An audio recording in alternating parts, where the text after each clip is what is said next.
If you're wondering how I clicked these classic shots of different birds and you'd like to click similar pictures, then stick around. In this video, I'll teach you all the camera settings that go into making pictures like these.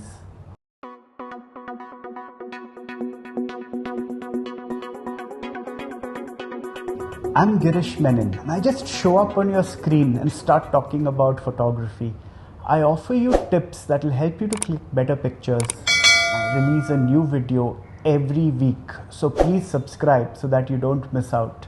I'm going to tell you how I clicked these pictures at a place called Kumbhargaon, a fishing village that sits on the banks of the backwaters of the Ujjani Dam.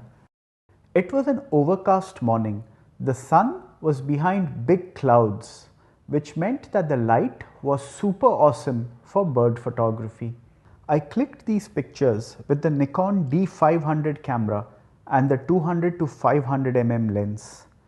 Before we start talking about focus and exposure, let's look at some of the lesser spoken about settings on the Nikon D500. I choose my image area to DX to get the best resolution on this camera, and my image quality to RAW always.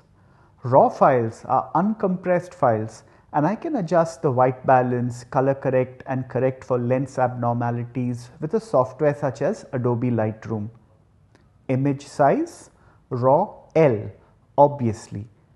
I want to be clicking pictures at the maximum resolution of my camera, which here is 20.9 megapixels. White balance, auto. Set picture control, neutral. I like to see my colors muted. It's just an easier starting point for color correction. Active de-lighting, off. This setting, when turned on, restores details in shadows and highlights. Setting it to on can be useful in tricky situations, but it only affects JPEG images, not RAW, so it's best left off. Long exposure noise reduction, off. High ISO noise reduction, off. Noise reduction can be applied in an editing software if needed. It's important to check how it affects an image before deciding whether or not to leave it on. Too much of it makes pictures look unnatural. I never use it. Vignetting control and auto distortion control are turned off. I will apply lens corrections in a software such as Adobe Lightroom. It can correct distortion, vignetting and other abnormalities, which every lens has to some extent. I don't want the camera doing this when I'm out clicking pictures because the chances are that it will slow me down. Now the autofocus menu, AFC and AFS priority selection, focus.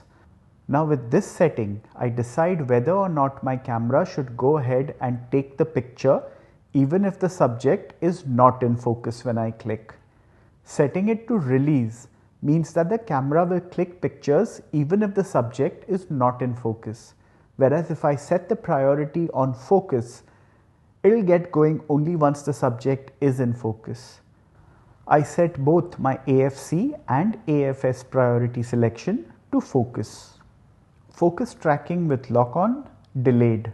I want it delayed as much as possible.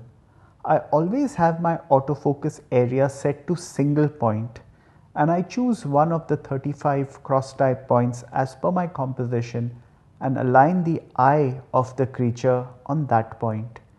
So I want my focus locked on the eye at all times. That's why I set the tracking sensitivity to delayed 4 or 5. That way, if another bird or a tree or something else momentarily overlaps with my focus point, the focus will not shift from where I set it. Subject motion, halfway between erratic and steady. Number of focus points, 55. If you read the specs of the D500, they'll tell you that this camera has 153 focus points and that 99 of them are cross type. But what you should know is that only 55 of those 153 points are selectable by the user, and only 35 of those 55 are cross type points. Cross type points are able to focus more accurately than non-cross type points.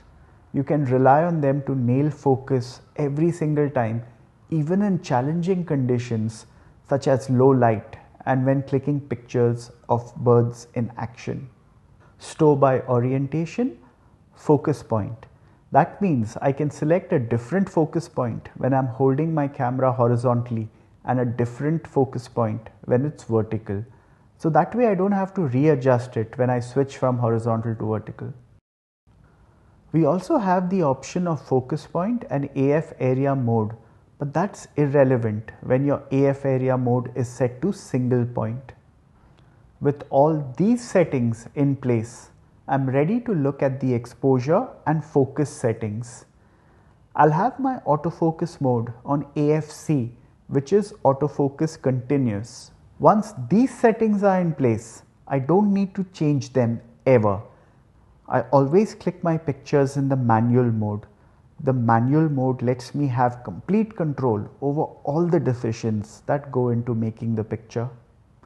When I'm clicking birds with the 200 to 500 mm lens, I set my aperture to 5.6. At 5.6, I'm letting in as much light as this lens can bring in, and at the same time, I ensure that the background goes out of focus. Next, I need to set my ISO. Lower ISO means better image quality.